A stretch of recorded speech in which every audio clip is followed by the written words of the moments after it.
திமுகவுடைய முக்கிய சொற்பொழிவாளர்களில் ஒருவரான வடசென்னையைச் சேர்ந்த சிவாஜி கிருஷ்ணமூர்த்தி நம்மிடம் இருக்க அவரிடம் கேட்கலாம். சார் வணக்கம்.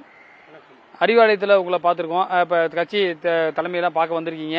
எப்படி இருக்கீங்க? இப்போ இந்த 2K கிட்ஸ்லாம் கொண்டாடுற அளவுக்கு இன்ஸ்டாகிராமில் ரொம்ப ஃபேமஸாக இருக்கீங்க. இந்த ஒரு ஃபேமஸ் ஆகும் நீங்கள் எதிர்பார்த்தீங்களா? இல்லை, அதெல்லாம் எதையுமே எதிர்பார்த்ததே இல்லை. இது வரைக்கும் நான் கட்சியில் எதையும் எதிர்பார்த்து வாழ்ந்ததில்லை. ஆனால் இந்த இளைஞர்கள் என்னை இவ்வளவு கொண்டாடுவார்கள் என்றும் நான் எதிர்பார்க்கவில்லை. இப்போது கொண்டாடுவதை பார்க்கின்ற போது எனக்கு ஒரு நடுக்கம் ஏற்படுகிறது. இவர்களுக்கு நல்ல செய்தியை சொல்ல வேண்டும், நல்வழிப்படுத்த வேண்டும், அவர்களை எல்லோரையும் திமுகவில் கொண்டு வந்து சேர்க்க வேண்டும் என்ற வெறி எனக்கு ஏற்படுகிறது. இப்போ பார்த்தீங்கன்னா நீங்கள் ஒரு 2 மாதம் ஜெயிலெலாம் இருந்தீங்க. அந்த நேரத்தெல்லாம் இப்போ சிந்திச்சு பார்க்கும்போது எந்த அளவுக்கு எப்படி மீண்டு வந்தீங்க அதிலிருந்து? அதாவது ஜெயிலுன்றது எனக்கு இப்போ புதுசு இல்லை சார். நான் 1980 எம்ஜிஆர் முதலமைச்சராக இருக்கும்போது ஜெயில் பார்த்தாள். ஜெயலலிதா முதலமைச்சராக இருக்கும்போது கொலை கேஸ் போட்டே என்னை ஜெயிலுக்கு அமிச்சாங்க. ஆனால் ஜெயில் என்பது புதுசு. ஆனால் இந்த 64 நாளில் ஒரே ஒரு வருத்தம், திமுக ஆளுங்கட்சியாக இருக்கும்போது சிறைக்கு போனது ஒரு வருத்தம் என்றாலும் திமுக வரலாற்றில் ஆளுங்கட்சியாக இருக்கும்போது சிறைக்கு போனவன் என்ற ஒரே பேச்சாளர் என்ற பெருமை எனக்கு. ஒரு விதத்தில் மகிழ்ச்சி, ஒரு விதத்தில் துன்பம். ஆனால் இந்த கைது, இந்த சிறை என்பது என் குடும்பத்தில் பெரிய தாக்கத்தை ஏற்படுத்திவிட்டது. அது ஒன்றுதான் வருத்தம். கட்சி தலைமை உங்கள் மீது நடவடிக்கை எடுத்தது, ஒழுங்கு நடவடிக்கை எடுத்து அது ரத்து பண்ணிட்டாங்க. அது எப்படி பாக்குறீங்க? இப்ப ரத்து பண்ணது ஒரு செட்பேக்கா இருந்தாலும் அதை ரத்து பண்ணியிருக்காங்க. கட்சி பொதுச் செயலாளருக்கு நீங்க சொல்றது என்ன சொல்றீங்க? அதாவது என்ன கைது செய்த போது நான் கலங்கினேன் என்று சொன்னேன். அதைவிட அந்த 8 மாதம் மேடையும் மைக்கும் பார்க்காமல் இருந்தது மிகப்பெரிய வருத்தமாக இருந்தது. இப்போதைக்கு இயக்கம் என்னை இணைத்துக் கொண்டதால், அந்த இயக்கத்தில் நான் மீண்டும் சொற்பொழிவாற்றுவதால் ஒரு புத்துணர்ச்சியோடு இருக்கிறேன். நீங்கள் பொதுச் செயலாளருக்கு என்ன சொல்கிறேன்னு கேட்குறீங்க. பொதுச் செயலாளருக்கு சொல்லுகின்ற அளவுக்கு நான் அறிவாளியோ அறிஞனோ கவிஞனோ கிடையாது. நான் அதில் என்ன சொல்லியிருக்காங்கன்னா, நீங்கள் செய்த செயலுக்கு வருத்தம் தெரிவித்து கடிதம் கொடுத்ததன் அடிப்படையில் உங்களுக்கு, ஏன்னா இது மாதிரி ஏற்கனவே பலமுறை நீக்கியிருக்காங்க, திருப்பியும் சேர்த்திருக்காங்க. இதுமேல் அந்த மாதிரியான வார்த்தைகளை யூஸ் பண்ணுறதை நிறுத்துவீங்களா சார்? நான் பேசுவதும் பேசாமல் இருப்பதும் எதிர்க்கட்சியின் கையில் இருக்கிறது. அவர்கள் ஒரு எல்லை மீறி போனார்கள் என்று சொன்னால், நான் திமுகவில் உணர்ச்சி வசப்படக்கூடியவன், குறிப்பு எதையும் கையில் வைத்துக் கொள்ளாமல் பேசுகின்ற ஆற்றலை படைத்தவன். அதனால் நான் பேசுவேனா பேச மாட்டேனா என்ற உத்தரவாதத்தை அண்ணா அறிவாலயத்துக்குள் இருந்து எனக்கு கொடுக்க முடியாது. வருகின்ற வார்த்தை எப்படி வருகிறது என்று பார்ப்பேன். என்னையும் மீறினால் என்னால் ஒன்றும் செய்ய முடியாது. தொடர்ச்சியாக முன்னாள் அமைச்சர் ஜெயக்குமார் மீது உங்களுக்கு என்ன கோபம்? எப்பயுமே அவர் தொடாம நீங்க வரதே இல்லை, என்ன காரணம் சார்? எனக்கு என்னன்னா, அவர் பிறந்த சமூகத்திற்கும் அவர் எங்கிருந்து உருவாகினார் என்ற இடத்திற்கும், ஒன்று ராயபுரத்திற்காவது விசுவாசமாக இருக்கணும், இல்லை மீனவர்களுக்காவது விசுவாசமாக இருக்கணும். எல்லாம் போலி நடிப்பு ஏமாற்று வேலையாக இருந்ததால், அதுவும் வடசென்னையிலிருந்து ஒரு மந்திரியாக இருந்து 5 முறை அந்த ராயபுரம் தொகுதியை நீங்களே போய் பாருங்கள் எப்படி ஆக்கி வச்சிருக்கிறார். இன்று திமுக ஜெயித்து 2.25 வருடம் ஆகிறது.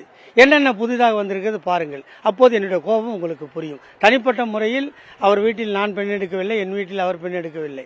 தனிப்பட்ட முறையில் யார் மீதும் எனக்கு கோபம் எப்போதும் இருந்ததில்லை. வழக்கமாக பார்த்தீங்கன்னா, நீங்கள் வடசென்னை பகுதியில் நடக்கக்கூடிய கூட்டத்தில் தான் இருப்பீங்க. ஆனால் இப்போ தமிழ்நாடு முழுவதும் போகிறதுக்கான வாய்ப்பு, அண்மையில் கூட கொங்கு பகுதிக்கெல்லாம் போயிருந்தீங்க. அங்கெல்லாம் எப்படி சார் வரவேற்பு இருக்கு? அங்கே இந்த மாதிரி வார்த்தைகள்லாம் யூஸ் பண்ணுறதை மக்கள் பார்த்து ரசிக்கிறாங்களா தொண்டர்கள்? அங்கே சில வார்த்தைகள் இருக்கும். சென்னைக்கு இது நீங்கள் என்னை சென்னையில் தான் பார்த்துருக்கேன், இது வரைக்கும் போல இல்லை. நான் 80லிருந்து என்னுடைய கால்படாத ஊர் இல்லை என்ற நிலையை எட்டியவன் நான். கொங்குக்கு போனோன்னா அங்கே எளிமையான வார்த்தை என்ன, ரூமுக்கு போனோன்னா ரயிலை விட்டு இறங்கி தூங்குற ஆள் இல்லை. நான் அந்த ஊரை சுற்றி வருவாங்க, என்ன பேசுகிறான் அது எனக்கு புரியலன்னா அதுக்கு என்ன விளக்கம்னு கேட்பேன். அதை நான் யூஸ் பண்ணுவேன். அப்படி தான் என்னோடய பழக்கமே தவிர, அங்கே அதே மாதிரி எடுத்துக்கிட்டிங்கன்னா, இப்போ நான் அந்த கரூர் பொள்ளாச்சி 2 ஊர் பார்த்தேன். அதில் என்ன பண்ணாங்கன்னா, என்னோடய வாய்ஸ் ரெக்கார்டிங் வாங்கி, நான் சிவாஜி கிருஷ்ணமூர்த்தி பேசுகிறேன், இன்று மாலை இந்த இடத்தில் நான் பேசுகிறேன் போட்டுட்டு, அது போட்டதுக்காகவே என்னோட வாய்ஸுக்கு மரியாதை கொடுத்து ஒரு 2000 இளைஞர் 2 இடத்துலையும் சேர்ந்தாங்க. அது எனக்கு பெருமையாக இருந்துச்சு. அவங்கள எப்படியாவது திமுக அனுதாபிகளாக மாற்ற வேண்டும் என்ற ஆசை எனக்கு இருக்கிறது. உடல் ரீதியாக கூட பார்த்தீங்கன்னா, பாஜக மாநில தலைவராக இருந்தாலும் ஜெயக்குமார் உள்ளிட்டவர்களும் அந்த சிட்டுறீங்க. அதனால் உங்களுக்கு திரட்டனிங் எதுவும் இருக்கு அவங்களுக்கு? அதெல்லாம் ஏன் தலைவாடி கேட்குறீங்க? 1980 எம்ஜிஆரால் கொடுக்க முடியாத திட்டுறீங்க. 91 ஜெயலலிதா ஆட்சிக்கு வந்தோன்னா மதுசூதன் தான் எங்கள் ஏரியா மந்திரி, அவர் கொடுக்காத தொல்லையா? இப்போ பிஜேபி ஒரு எதிர்கட்சி ஆனதுனால அவங்க வெளிநாடுகளிலிருந்து தொல்லை கொடுப்பது, எனக்கென்று ஒரு நிலை இருக்கிறது. என்னை படைத்த ஆண்டவனுக்கு தெரியும் என்னை எப்போது கொண்டு போக வேண்டும். இடையில் எவனாலும் எதையும் என்னை செய்துவிட முடியாது என்ற நம்பிக்கை எனக்கு உள்ளது. இப்போ ஒரு லேட்டஸ்டா ஒரு இன்டர்வியூ பார்த்தோம், நீங்க வீட்டில் வந்து ரொம்ப ஏழ்மை நிலையில இருக்கீங்க, வீட்டில் வந்து பாத்தீங்கன்னா சரியான ஒரு நல்ல வீடு கூட இல்லாம இருக்கீங்க. அதை கட்சி தலைமை பார்த்துட்டு ஏதாவது உங்களுக்கு அங்கீகாரம் கொடுத்துருக்காங்களா சார்? அதுதான் சொல்றேன் தலைவரே, கொடுக்கறத வானான்னு சொல்ற அளவுக்கு நான் சாமியாரும் இல்லை, கேட்டு யாசகம் பெறுவதில் எனக்கு விருப்பமும் இல்லை. இப்ப இருக்கக்கூடிய சொற்பொழிவாளர்கள் கூட்டம் வந்து உதயநிதி ஸ்டாலின் வச்சிருக்காரு. ரொம்ப நாளைக்கு அப்புறமா ஏற்கனவே வீட்லயும் ஒரு நாள் கூப்பிட்டு இருந்தாரு. இப்ப எப்படி பாக்குறீங்க, இந்த மாதிரி சொற்பொழிவாளர்கள் வந்து தங்களுடைய மன வருத்தத்தில் இருக்காங்கன்னு தெரிஞ்சுட்டு கட்சி தலைமை இந்த மாதிரி ஒரு நடவடிக்கை இருக்குன்னு நினைக்கிறீங்களா? அப்படியே நினைக்கல. அவர் ஒரு இளையவர், அதிலும் இந்த கட்சியை உயிராக நேசித்த ஐயா கலைஞரின் பேரன். அந்த ரத்தம் அவர் உடம்பில் இருக்கதா அவருக்கு துடிக்குது. நீங்க சொன்னீங்க இதுக்கு முன்னாடி கூட உதயநிதி கூப்பிட்டாருன்னு சொல்லி, அப்ப நான் கட்சியில இல்லை, அதனால எனக்கு அந்த அன்னைக்கு போற பாக்கியம் கிடைக்கல. அதை கூட நான் வந்து இளைஞரணி ஆபீஸில் அன்பகத்துக்கு போய் எல்லோருக்கும் உரிமை தொகை உண்டு, எனக்கு கிடைக்க வேண்டிய உரிமை தொகை என்று அவருடைய உதவியாளரிடம் கேட்டேன். உரிமையை கேட்பதற்கு தயங்க மாட்டேன், யாசகம் பெறுவதில் விருப்பமில்லை. இப்ப நீங்க வந்து 80s இருந்தே இருக்கீங்க, அப்ப இருக்கிற திமுகவுக்கும் இப்ப இருக்கிற திமுகவிற்கும் தொண்டர்கள் எல்லாம் எப்படி இருக்காங்கன்னு நினைக்கிறீங்க சார்? திமுக அப்படியே தான் இருக்கிறது.